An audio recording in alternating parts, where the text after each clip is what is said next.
What is up, everybody? Conference Championship Week here in the NFL. It's been a long season, as they say, but it went by so quick. I don't believe either of those. I think it was the appropriate amount of time. It was a standard length of season, and here we are, 4 teams left. And right before we kicked off, you want to know what we were just talking about? Because there are only 2 games left, so it allows your mind to expand a little bit and think about some other hypothetical situations. There is a legendary storm apparently coming. Not one of those the scam hurricanes where every, you know what, should I go all the way to the left on this? Or should I say all the way to the right? Because that's what these hurricanes always do. I believe there is a scam going on where the weather prediction models are always incentivized to claim a hurricane's gonna go inland and destroy everything, because what do people do when the big hurricane's about to hit? But they've also purchase every last item in that grocery store. It looks like Terminator 3 Rise of the Machines when you go in there. You can't find a single thing. But I mean, it's very true. But what about all those times where they've predicted that it wasn't going to happen and it did? Like, do you remember what was the Frankenstorm? You're in the Northeast. It wasn't Sandy. What was the one that wiped out? So Sandy in New York, it was a destruction. It crippled like a ton of Staten Island. Yeah, and for a while they said, "Oh yeah, by the way, we know you have homeowners insurance. We're not giving you that money." Like there was a multi-year battle. Too. Like Seaside Heights, I think, got wiped out, right? Yeah.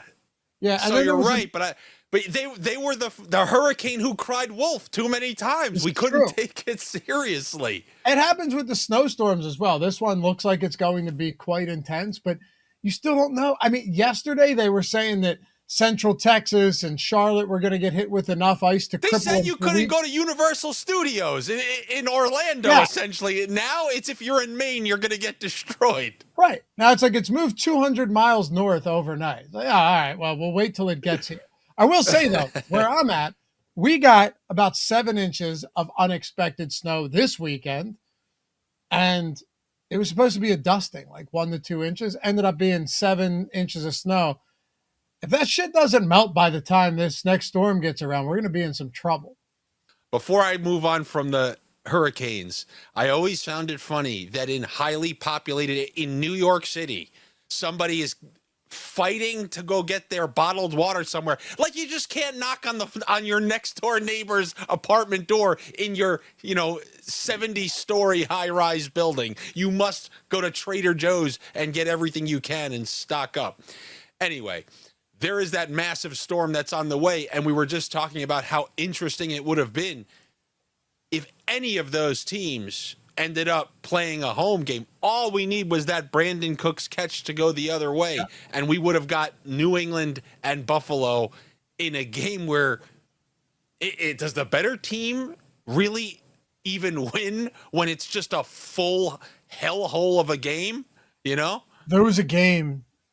I always talk about this game because to me it was one of the most. I love weather games. I love games with inclement weather. I think in the NFL, there's nothing more enjoyable than that, right? And sometimes they turn out to be great. Like that snow globe game with Jameis Winston against the Steelers. Yeah. Turned out to be like an instant classic, right? And it was a regular season game. We knew Cleveland wasn't going anywhere. Prime time, super cold, first game he's ever played in snow. Awesome. There was also another game. Josh Allen, Mac Jones, Bills and Patriots. This was a handful of years ago, 3 or 4 years ago, where the wind was so bad that I remember, I forget who the kicker was at the time, but he was warming up in pre-games, and he would kick the ball, and it would literally just stop and come back behind him in midair. And the Patriots won that game on a big Ramondre Stevenson game. He got hurt early on, but he had a great game early on. Sean McDermott, former coach of the Buffalo Bills, decided that we're going to try to throw the football. We're going to try and throw the ball, and it did not work. And Josh Allen's completion percentage in the whole game was terrible. Mac Jones in that game attempted 2 passes. He completed one of them for like 4 yards, and they won that game. I remember it was a classic. It was like a Belichick FU to the league because this was the year. This was Mac Jones' first year. They ended up making the playoffs. They ended up being good. And this was under a brief period where it's like Belichick can do anything with anybody before that eventually unraveled. But I clearly remember that game. It was like a Thursday night game, I believe. It was a solo game. It was a night game. Yeah. Yeah. But what I'm saying is those games are memorable no matter what. And it could be a 7-0 game. I guarantee you'll remember something from those ugly games because a lot of times it's one individual play that stands out among everything and just makes that game. I love that. I would have loved to have seen that. Like you said, if you had a Philly game, although they just stink, but if you had a Philly game, I'm not sure I actually don't know what they would have done because they're calling for upwards of like 15, 16 inches on Sunday alone. I'm not sure if you could play that. I'm not sure people could get to the stadium. I actually think they might postpone it to like a Monday night. I'm not even kidding. They got a good snow game last year, but that's what we call reasonable, manageable snow. That's 9 to 5 snow. He eats 3 meals a day, 2,000 calorie diet. He goes to the movies on Friday at 8 o'clock. Like it's that's that kind of snow. This apparently stretches like 2,000 miles. Seriously, they're saying they're acting like this is the wall of Game of Thrones coming. They're like it's a wall of ice moving from west to east. You're going to look out the door. It's going to be the wave from the day after tomorrow. Yeah, and the Eagles would have had a game. They obviously do not because they somehow. I still don't know. Actually, they wouldn't have because the Seahawks are the 1 seed. Yes, the Seahawks would. But hypothetically, of course. But then they win, and the Rams go up there, correct? What do you mean? So if the Eagles win, who do the Eagles play in round 2? I don't even know.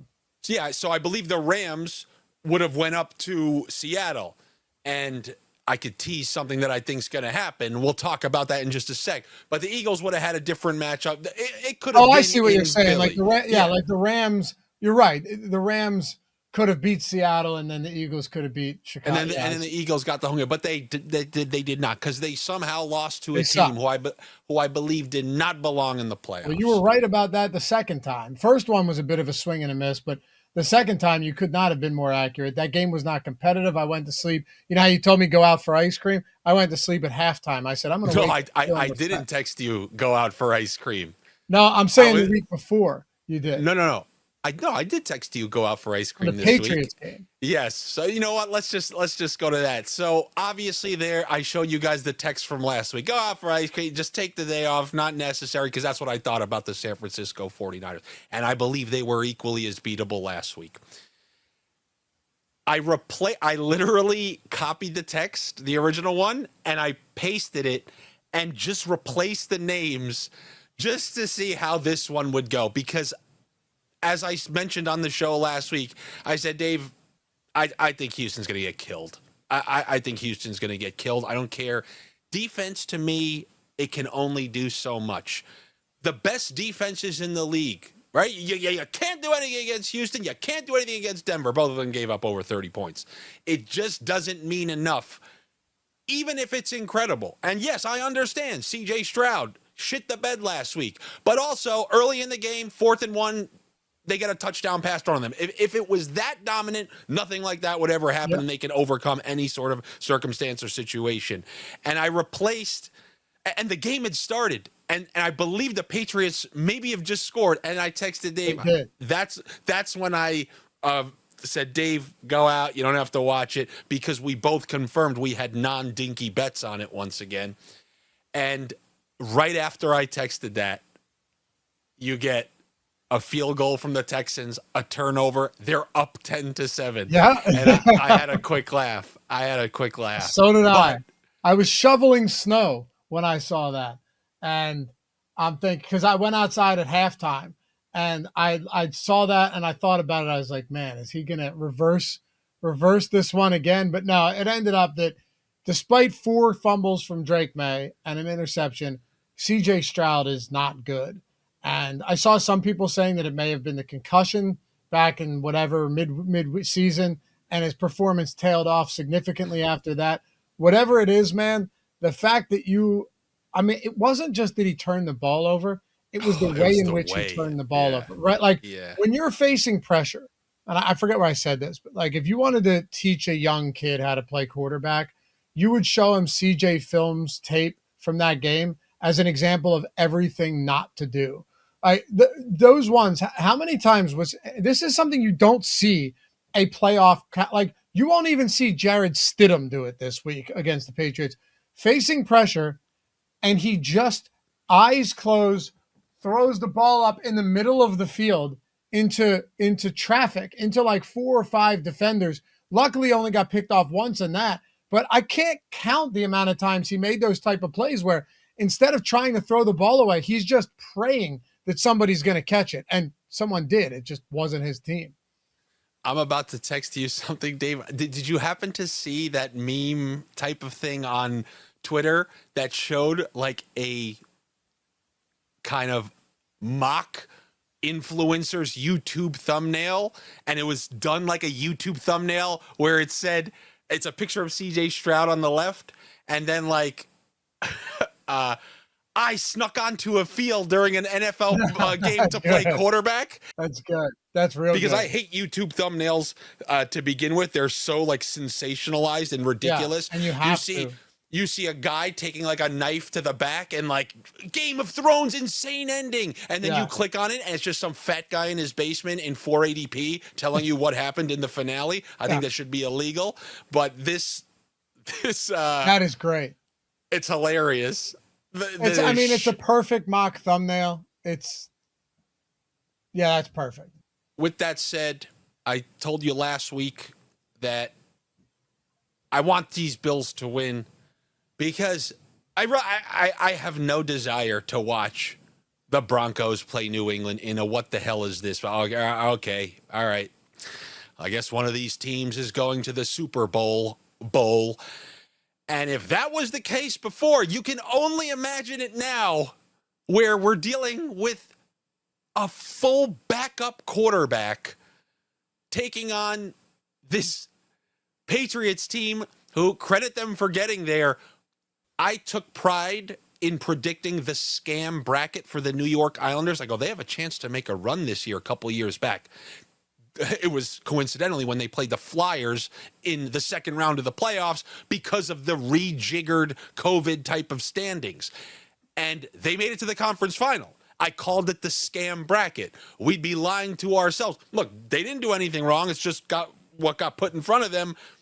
The Patriots have had a little bit of a scam bracket in terms of the regular season and then the matchups that they get. But here they are in the conference championship, and they're playing a backup quarterback. You texted me briefly about this game. You're like, oh, watch the Broncos win this. It made me actually think. We have talked about the rigged crowd quite a few times. Last night I was going to text you, but I said I'll save it for tomorrow. I have a rigged conundrum. There's a true rigged conundrum that I need, if not you, the rigged crowd to explain. And by the way, not trick questions. Who did the NFL want to win? Or what is more profitable for the NFL in terms of last week's game? The Bills winning or the Broncos winning in the long for up to the Super Bowl? I mean, it's the Bills without question, even if Bo Nix is healthy. Exactly. Who did the sports books need to win to make money in that game between the Bills and the Broncos? The other side. And that, my friends, is called the rigged conundrum. People use the books needed that. This is why they won. But then on the flip side, they'll say the Chiefs won because the NFL needed it. So who wins, people? The NFL wanted Allen. Caesars at MGM wanted the Broncos. So are you saying that the sports books supersede Goodell? Or if Goodell wants something, I thought he puts in the call. Who puts in the call? You answer me who wins the ultimate rigged hierarchy. Did Goodell get overtaken by Terry Benedict last Sunday? You get what I'm saying, Dave? Yeah, I mean, I'd say I think it's possible that the books and the league can both win, but I don't think it's possible that the the league can win. If the books lose, the league can win. If the books win, the league can also win. But if I like the that. league wins, the Yeah. league wins, the books can lose. So I think even though the books win here, the league doesn't really lose. I mean, they lose because the Bills are out of it, but people are still going to watch. And the people who say now that, like, there's no way they let Jarrett Stidham go to the Super Bowl, I would ask you, how did they let Nick Foles go to the Super Bowl? Don't go that far. Don't go Why? that far. Why? All right, so you're Why an not? Eagle. You're an Eagles guy, and I was just trying to clarify this, but I could be wrong because I was watching during these times. Nick Foles got drafted to, was it replace Michael Vick Maybe, but that's originally? No. But I'm going to get to the point. Like, so he was. It was Kevin Cobb after, and then Michael Vick and then Foles. Yeah. Yeah. So Foles, I don't know why my Eagles history is like leaving me. Foles was the starter. Was he the Chip Kelly starter? He had to have been at some point. Sorry, so he was the starter for a few years, but he was like the legit starter of the team for more than a season, correct? Like So he had significant. His career stats, Nick Foles, was the I mean, he was a starter. He's 13 games in 2013, 8 games started in 2014, 7 games in 2012. He left and then came back to Philly. So he wasn't always with Philly. Yeah. All right. He was a starting quarterback for a period in the league. Like, he legitimately was the Eagles quarterback for a few years. And then I'm guessing some injuries in there is what eventually forced their hand in other directions. Then he signed to be a starter with, I forget who it was, another team, then eventually came back. I got to say that that's quite different than Jarrett Stidham. You know, it really is. I don't think so. All right. Well, like, I mean, I put him in a different category. Like, if Tannehill made the Super Bowl, to me, that's different than just some nobody. I mean, look, the Eagles were home dogs in every game that year in the postseason. And the Broncos are 4.5, 5-point dogs. That's not that big of they're not that big of a dog. Like, it's not that much different. You know, they against Minnesota that year, I think they were like 3-point home dogs to the Minnesota Vikings. That was an awesome Vikings team, and that's when that's when Philly changed the entire offense, and they were dynamic. But then again, we destroyed them. Yeah, we'd seen Foles have success before. Nothing like that. I mean, absolutely nothing like what we saw that season in the postseason. That was. But then Foles came back the next year and won another playoff game on the road. Like, he was a quarterback, man. Yeah, Foles was a decent quarterback. What I'm saying is the Foles that we saw in that Super Bowl run is unlike anything you'll ever see. That's not. It's not something that you could ever predict. Like, going into that Super Bowl, it would have been very difficult to be like, nah, the Foles should be good here. He's going to be great. He threw for what? 373 yards and 3 touchdowns in that game. 352 the game before that, 3 touchdowns, no interceptions. Like, those are 2 of the greatest games he's ever played, and they just so happen to be in getting to a Super Bowl. Yeah. Well, I believe each circumstance has its own story. Agreed. For sure. I know. I remember that playoff run vividly, and I remember how awful Foles looked against Atlanta. Yeah, he had a bad game against Atlanta. Well, not a bad game, but he didn't do anything good. What they they said they changed the entire offense to suit Foles, where if you looked at all these like read option plays where they just changed the way their offense was running, and it caught the next two teams by major surprise. Regardless, he still gets the credit for that. You texted me that you think they're going to win outright. To me, when I see a spread like this, this is a league win, Super Bowl win, sportsbooks win, you win, I win. It's the classic home dog Broncos cover, but don't win. Doesn't that look like the biggest I'm with possibility here? That was tongue in cheek. I was like a Broncos money line because everyone's on the Patriots. I do like the Broncos against the spread here, though. Like I would take the points on Denver. I'll never argue with that. Yeah, 5.5. If you took Chicago with the points, you covered, right? You would have covered that. Yep. You would have covered. I mean, the Broncos won outright, but they were short. Actually, no, they moved to a short favorite throughout the week. But no, you're right. You would have covered the Bears because they were 3.5, 4.5 point dogs. They ended up winning or losing, but covering. It's just one of these weird spots where I'm with you. Defense is not going to win you these type of games, but it can keep them close if you're just somewhat competent.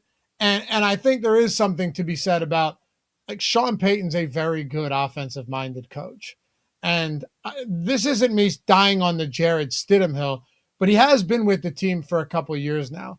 And he is somebody that my guess is that Sean Payton is going to design an offense that doesn't look horrible. If this were another coach, if this were Kevin Patullo and Sirianni right now, I'd feel a whole lot less confident because they don't know how to draw anything up. Now, of course, Pat Bryant and Troy Franklin may be out as well. J.K. Dobbins may be coming back.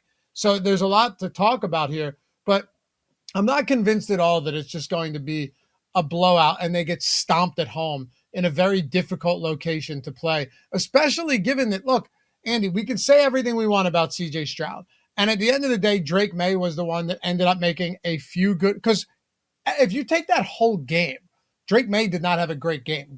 Drake May – or in the first game. For sure. And this is important, though, because it's not a knock on Drake May. Great players make great plays when you need them to be made. And he did, right? Like that throw to Kayshon Boutte over Derek Stingley. That is insane. That's 100% booty. That should not be caught. Yeah, but I mean, really he's still got to play. He's still got to place the ball. Okay, then or the one that I'd say out of 20 throws, it's completed once or twice. I mean, that's not like a stab like it's in. That is a it was an amazing catch. Like almost over a top impossible 3 corner catch. Yeah. But also the throw inside of the 10, he thread a needle to Stephon Diggs in like in real tight coverage. That was a good ball. What I'm saying is he made those couple plays that CJ Stroud didn't. And I know the score wouldn't really indicate that, but that's kind of all it came down to. Drake May fumbled 4 times. He could have lost all 4 of those. They just happened to only lose 2 because the ball bounced, favorably. Yeah. He threw an interception as well. So if you count the times he lost the football, not turned it over, but lost it, fumbles, that's 5 times. Denver can get pressure. So I'm just like, there are ways that you could look at this game and go, oh, wow, this is actually a lot closer than I thought. Oh, of course, especially when you have like an opportunity. I mean, as I said last week, the reason I was scared is just that stadium and that place. For one reason or another, you see so many legends and teams go there and they don't come out. Yeah. But as I also said to you last week, if you want to draw up your conspiracy theory play, what's best for the league? I mean, I already see the AI commercials of Brady beating the veteran Rams with Kurt Warner at the helm, and this time you have veteran Stafford. Is this the coronation of the next Vrabel May dynasty, winning on a last drive against this Ram? I can already see the commercials. So, I mean, I hate to say it, but I unless I'm surprised, unless he pulls out a Foles performance, I don't think it's going to be all that exciting, that game. It probably won't be. It most likely will not be, but I could see it staying competitive. Anything you want to bring to my attention before I go to the other game? Yeah, the only thing was that I initially liked RJ Harvey over 64.5 rushing plus receiving, just knowing that in all likelihood they have to get this guy the ball. And I think a lot of people are probably looking at last week and going, oh, Jaleel McLaughlin and these guys were getting work out of the gate. I'm never convinced that that carries over to the next game at all, especially with Sean Payton. But now that J.K. Dobbins might play, I don't want to touch anything from the backfield there at all. And we don't have information on the receivers either. Pat Bryant with the concussion, Franklin with the hamstring. Both of them played very limited snaps and didn't return to a divisional round game. It's tough to figure anything out with this team right now as far as the prop market goes. Is Evan Ingram healthy? He's out for the year. No, Ingram's healthy. But, the thing about that, and this is what I keep coming back to, where there might be opportunities here, is that people be like, oh, or could be like, oh, well, Marvin Mims last week, what a game. First of all, coaches making those in-game adjustments, that doesn't mean that those adjustments are going to carry over when you've got a week of preparation, right? Number one. We see it all the time. You see it in basketball, probably see it in hockey too, where a guy gets hurt mid-game and then the line looks like the line combo looks like this, but then that guy's out the next game and the line combo is way different because they've had time. And then it may shift other ones too, Exactly. Right. It's anything. Like you have time to actually prepare for something. But then the other question is, you see this so often where a quarterback locks onto a specific player that you never really expected. Like a backup comes in and you go, oh, well, he has to pepper Cortland Sutton, who's going to see Christian Gonzalez this week. And he doesn't. So I was thinking, I believe Stidham had two random big games, right? Like when he came in, was it one against the Chargers maybe? He had two big games. I'm curious to know just if I'll go back and look. Like, did he lock in on the tight end? Because Sean Payton, if he had those two big games, he's gonna look at those and probably accentuate what he felt the most comfortable doing. So I don't man, I'm just trying to remember. It was against the Chargers. Yes, it was against. He threw for one touchdown, no interceptions. And here were the targets. This is the Broncos 2023. He spread it around. 6 to Judy, 6 to Brandon Johnson, 4 to Lil Jordan Humphrey, 3 to McLaughlin, 3 to Javonte Williams. And then the game prior to that. 6 to running backs. Yeah. Well, and that's why Harvey looked interesting to me. Because a lot of times these guys do look that way. And that was, too, in 2023 where they were kind of soured on Javonte. Sean Payton wasn't. I don't believe Payton was the one who drafted him, right? So it's kind of like, we don't really love this guy. 6 targets to running backs. Sorry. Yeah. All right, but I guess we're kind of Javonte, the game before that, Javonte had 9 targets. P. Ryan had 4 targets. So that's 13 targets to running backs right there. 13 targets to running backs in the Raiders' loss. Wow. Yeah. That's pretty fascinating. But not as fascinating as this other game between Seattle and the Rams. And, man, I've alluded to this game so many times to you. It's crazy to me how I'm hearing everybody talk about the Seahawks defense. The Seahawks defense did not get off the field once in an entire game that decided the 1 seed. It was the biggest spot of their season, and they never stopped Matthew Stafford once without Davante Adams. Yep. Which means when you combine that with the fact that no team has Darnold's number like the Rams, I just don't understand. Like, to me, the spread is incorrect. I think they're just seeing a Seahawks team who dismantled a team that I believe is worse than the 7th and 8th and 9th seed. I believe the Niners are one of the worst teams in the NFL, and they just weaseled their way there. The last time we saw the Seahawks play a real team, they just got crushed, and then they happened to weasel a high-scoring game where they had some kind of fortunate plays go their way in the second half, run backs and stuff like that. And then they ended up going for 2 for the final 2-point conversion. And there you go. They're the 1 seed. We didn't see Darnold get tested that much in that last game because they controlled it from the hop. And I see this Rams run looking like Brady's Tampa Bay Buccaneers run. awful first game against a team that they should have destroyed, a Heineke team in Washington who they barely got through. Then the second week, another awful game against Breeze and the Saints. Their defense won them that game. And then week 3 against Rodgers, the offense clicked and then eventually clicked in the Super Bowl. I see this run kind of being like that Tampa run from a couple years ago. I think you're going to see an offense that did not look like the one we saw last week up there in Chicago. I think we're going to see an offense do what it has done against these Seahawks and move the ball. So I'm going to stick with what I've kind of been harping on these last couple of weeks. We've never seen Darnold play big in a spot like this. We've seen, and by the way, I'm rooting for Darnold. That's the funny thing in all this. We've seen Stafford carve up this defense on the road with all the chips on the table for the 1 seed and the home field advantage. And then Darnold's potential injury situation. So I'm just going to stick with what I've been saying. I'm with you, man. I am. And, I'll have bets for this game. As always, check them out over on Tails. Andy puts the link down below. Thank you for that, Andy. All of them free. Problem. I'm going to do it all throughout the NFL, throughout the Super Bowl, and a lot of other bets for a lot of other sports. And you can check those leaderboards, see who's killing it. Awesome platform we're building, so come be a part of it. And you just create a free account. You don't have to pay a single thing. But I was doing the betting video the other day. And if I had a leaderboard on there, it would have the Family Feud squares. Like I'm picturing it, like you ever see the answers on the Family Feud? Yeah, of course. Yeah, that's cool. I was thinking about this one the other day, and the Rams haven't looked great recently. Even heading into the postseason, they didn't look great. And I think people are soured a little bit on the Rams right now when I'm not sure that they should be. I mean, last week, people, Matthew Stafford, weather, he can't win these weather games. He's 1-9 all time in games below this. It's like he played for a Detroit team that was not very good for a long time. Now he's on a good team. And why are we pretending that Matthew Stafford, who was less capable of doing that than Caleb Williams? They both struggled because the weather was brutal.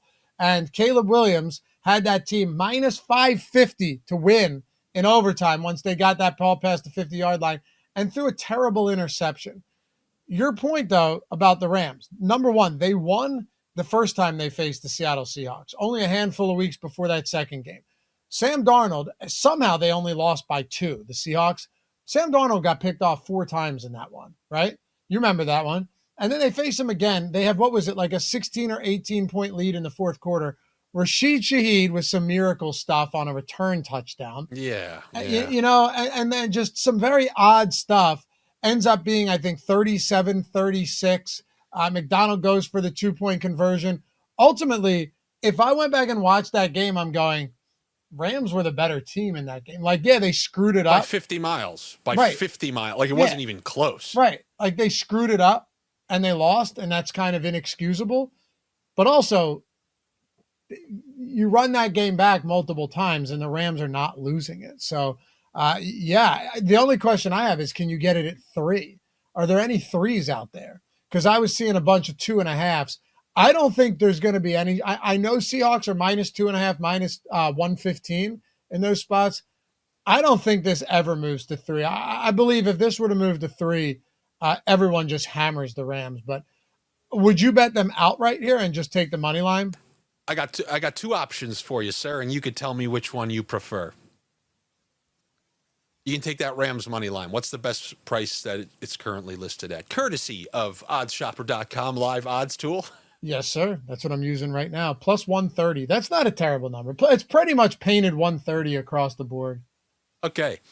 Option number 2, you don't feel as comfortable and you think Darnold's going to win. If he's going to win, is it going to, I mean, he is not, this team has been his kryptonite back-to-back years. I mean, the Vikings got waxed twice by him in the regular season and the playoffs. Then you had the 4 turnover game. I think he even had 3 turnovers in that second game, but ended up winning. Also, here's why I like the Rams to win before I give you that second option. With all that momentum and the blown lead and the Rashid Shaheed touchdown and coming all the way back, Stafford gets the kickoff in overtime and goes right down the field and scores a touchdown. That's the kind of guy I want. If everything goes awry, which it did in the Chicago game, He got the ball back one more time, made that throw to Devontae Adams, got them into field goal range, and that was the end of the game. You want a guy like that who can just delete any sort of problems that have happened already. Darnold has not kind of shown that ability. If anything, his problems seem to kind of snowball and amplify. So either the Rams money line, which I think the Rams are going to win, or we take those Rams at plus 3.5. 2.5. Oh, you're saying move it to 3.5? Move it to 3.5 with the New England Patriots just to win. Okay. Those are my two options. You want plus 130 or whatever that result is? Then those are my two options for you. You want to be a pizzeria front page better? Let's do that. The plus 3.5. Let's see what it would be. So you want the alt line on the Rams at plus 3.5. Okay. I'd like to buy a point on Wheel of Fortune. Yes, we can do that. Alternate spread. Let's go Rams plus 3.5. Yes, sir. That is minus 154. Good. And Pat's money line would get you to plus 132. Nice math. Nice back of the head math right there. Yeah, plus 132. You could also take a 5-point teaser, and here he comes.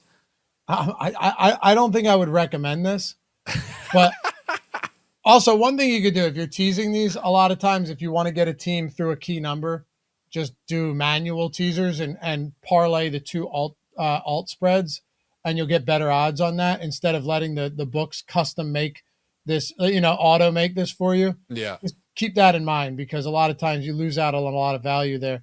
So if you were to take the Broncos plus 10.5, and then you were to take the Rams so 5 points gets you past that 7 points. So we're talking through two key numbers there, the 10 for the Broncos and the 7 for the Rams. And we'd want them at plus 7.5, right? That would get us to minus 110.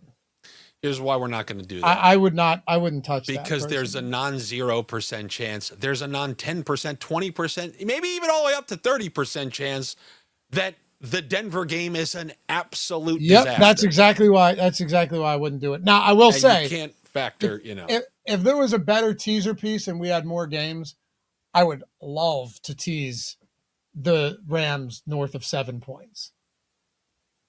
I would love to tease them up to 7.5 or whatever, because I'm with you. If it's a blowout in Seattle's favor, then you and I just read this game completely wrong. God, in order for that to happen, it's going to be one way, and it's Kenneth Walker running absolutely wild. It's just, or what else it is? This gets overlooked a lot. Or it's the Rams special teams. Their special teams are really, really bad. I mean, really bad. You saw the Rashid Shaheed touchdown against them before. You've seen blocked kicks, blocked punts. Their special teams is very, very bad. And you'll hear it mentioned on broadcast, but they're not lying. Like the Eagles, when the Eagles beat them, remember it was 2 blocked field goals, one of which was returned for a touchdown, more meaningless because they would have won anyway. But yeah, they've had a lot of games that, I won't say decided by special teams, but the special teams played a large role. So there are ways that something like this could get weird. But then there's the other element of we don't actually know if Sam Darnold is fine or not. I tend to think he is, but that oblique injury where he was questionable leading up to the game, even though they expected him to play, he didn't have to do anything. Nothing. So we don't really he passed 17. What if they're down 14 again? Exactly. Right. Exactly. Yeah, exactly. I don't really think any of us truly know which version of Sam Darnold we're getting. Or is it just the Sam Darnold that we've seen before that falls apart? I think that Sam Darnold's probably in the past, but you don't know because he didn't have to do anything. Is he though?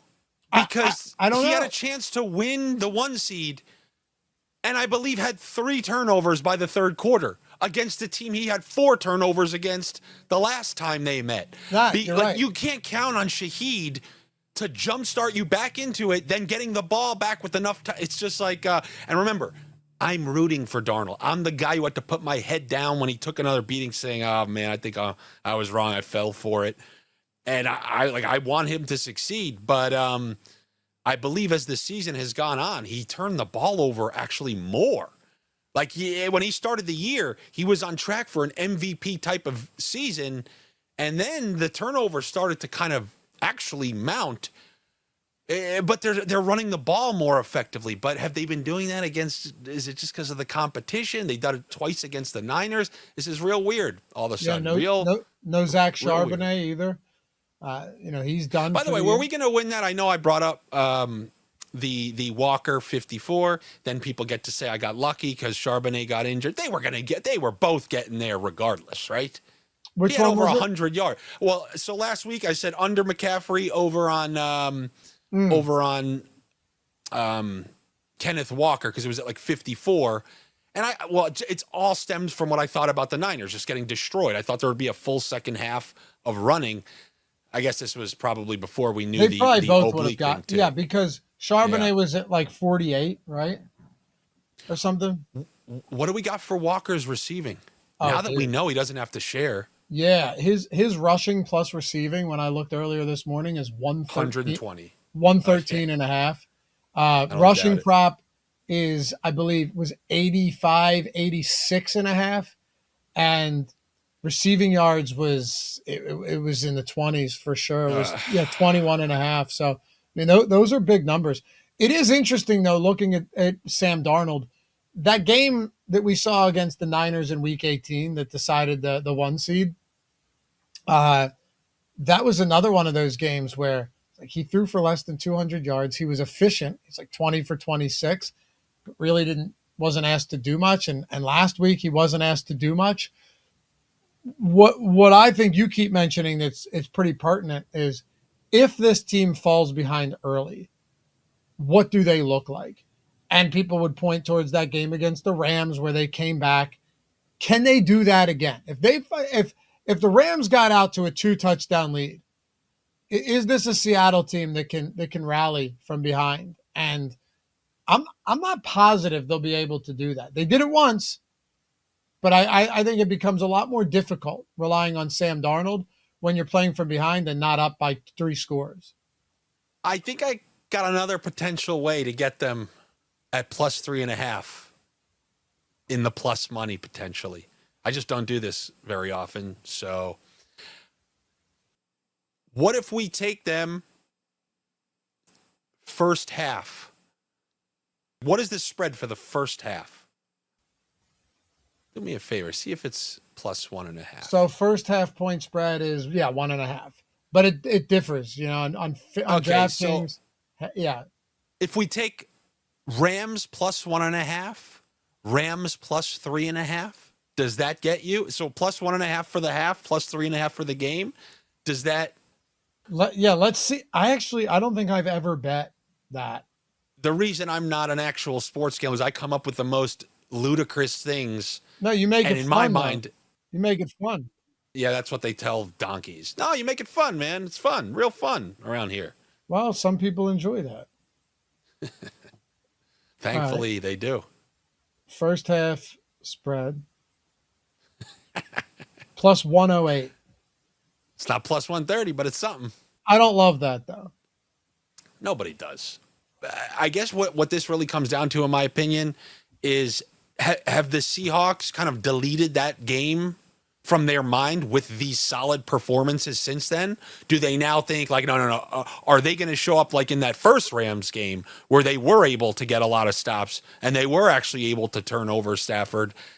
But man, that other game was so recent and there wasn't even a Devontae Adams there that I'm going to stick with my prediction there. So I'm going with the Patriots to win the game, not to cover the spread. And I'm going with the Rams to not only cover the spread, but win the game. Those are going to be, and if you took that as a whole, if you took the matchup in the Super Bowl, is that it better priced or a worse price, or does it work out exactly appropriately if you take both money, if you parlay the money lines? You get what I'm saying? I mean, you usually tell people that they try to scam you like that. I figure they would. Like if you took correct matchup, it's worse than parlaying the 2 money lines. You would think so, yeah. But those are the little things you should always check regardless. Yeah. You know what I mean? Yeah. Like you So should, if you're parlaying two money lines, what you're saying is if they win, they're going to the Super Bowl. You should absolutely, like, before you place that bet, there's no reason you shouldn't see what it looks like if you were to do it that way. Absolutely, on every single book like that. I mean, that's what I'd be doing. So yeah, here. Well, here you go. Super Bowl matchup. So we're saying, do we want to do Rams. Rams? So that's plus 200. This is fun though. See, this is the type of fun stuff you can find. If you bet Patriots money line, Rams money line, plus 223 if you parlayed it. So that's value right there. If it, like, maybe not value, but you'd be leaving money on the table if you were betting the exact result or if you were betting the matchup. So yeah, and I'll bet you every single book there's a small discrepancy like that. Some are probably larger than others. Like you might find something where it's plus 300 and the parlay is 2-1 or something. So I'm going to end with a really not nice thing to say to describe what you should be doing. With the sports books, it's like something when I was younger, I said about cheating or being cheated on. I can live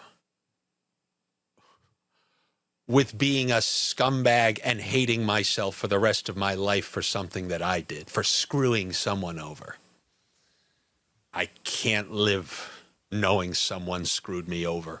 It's just a way I can't live. I can't live. Every day I would get up and it would just murder me the same way. But getting up and say, you piece of shit, I can do that. You can put your shoes on, take a shower, and go about your day. Yeah, I get it. I get what it's a fair point. Yeah, like and the exact matchup is getting cheated on by taking that plus 200 is what I'm trying to say. Right, and the cheating would be that you bet the right one and you lost, but you could still go, maybe I shouldn't have bet that, but I got the right number. Yeah, exactly. I get it. I like that. Exactly. So that's how we will end this one. Hold on, unless just one bonus thing. I just want you to take a guess because someone said it to me. Speaking of cheating and whatnot, what is the origin of sow your oats? Yeah, I don't even know if I'm familiar with that one. Oh, okay. Well, I'll use it in a sentence. Maybe it will. They go, sow hey, man, your oats? They say, make sure you meet as many girls as you can in college. Because before you get married, you have to sow your oats. Like you have to, leave no stone unturned in a certain way. Like, like before you walk down that aisle, you got to sow your oats. Right. you got to before you things first. Yeah, before make sure before you actually claim you retire, you got to sow your oats. So that's how it would be used. Oh, I couldn't give you a single idea. No, sow your oats. Well, then what can I say if you've never really heard it? Now, if you can give it the quick look up, what is it? Sow your oats originates from an agricultural metaphor for a period of youthful, wild, and often sexually promiscuous behavior, linked to the idea of sowing wild, useless seeds instead of valuable crops. Oh, okay. All right. So, like, before you could actually get to growing valuable crops, you wasted potential, irresponsible experiences. That actually makes a lot of sense. There you go. I didn't even have it completely right. I just am thinking about the terms. No, you were right. You nailed it. Yeah, yeah. All right. All right, Dave. It was a pleasure. Sow some oats. Yeah, I'm off to go sow some oats. We got 2 weeks to do so because then we got the Super Bowl after that. Thank you as always. Remember, you have Dave's link down below. And then we'll be back to talk Super Bowl when the Rams play the Patriots once again for the third time in like 25 years. The Rams play the Denver Broncos. Oh, man. We will talk to you then. Take it easy, guys.